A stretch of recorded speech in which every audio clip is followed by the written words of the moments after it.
I want to echo a few things that Tom just said. I will miss Gordon for a lot of the same reasons. I will miss his Christian fellowship. I'll miss his golf. I'll miss his humor.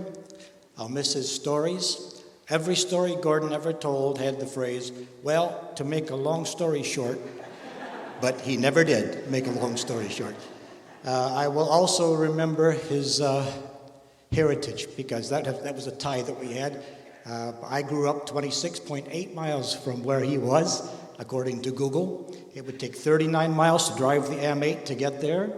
It would take 8.5 hours to walk there. In Scotland, it's always a short walk wherever you're going. It's a short, yes, for directions, they say it's a short walk. Well, 26.8 doesn't sound like too short a walk to me, but that's, we shared that heritage of Scotland. I'll miss Robbie Burns' celebration with him, but he was a great man.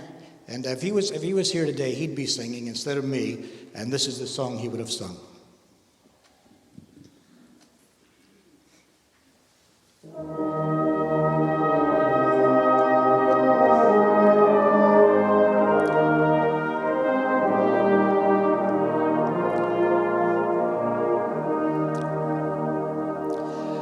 I bring to thee my heart to fill. I feel how weak I am, but still to thee for help I call. In joy or grief, to live or die, for earth or heaven, this is my cry. Be thou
I'm not done yet.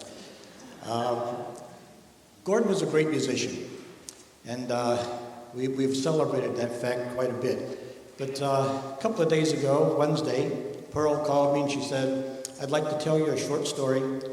Not one of Gordon's stories, but a short story. But before I go into the story, Gordon was a great musician, and he was a good singer, very good singer. In fact, he was a songs leader for a while. He played every instrument, I think, in the band. I saw him in Dearborn Heights. I saw him here. I saw him play flugelhorn, alto horn, euphonium, bass, trombone. I don't know if he ever played cornet. He probably did. Probably played bagpipes too. Who knows? But he was a great musician, and today we would call him a band geek. And to prove that he's a band geek, he came home early from his honeymoon to play in a concert on the Sunday night. And the solo that he played was called The Priceless Gift. Now, that solo was written about 90 or so years ago, and since we're such a young band, very few people had ever heard of it or heard it played, but our good bandmaster managed to find it on his files, and we dug it out, and on Wednesday morning he printed it off, and last night we ran through it, so we're going to play for Gordon, The Priceless Gift. But as they announced that, in the meeting that night in Springburn Corps, the officer who was presiding said, and Gordon's priceless gift, Pearl, is sitting in the audience. So, Pearl, this is for you and for Gordon.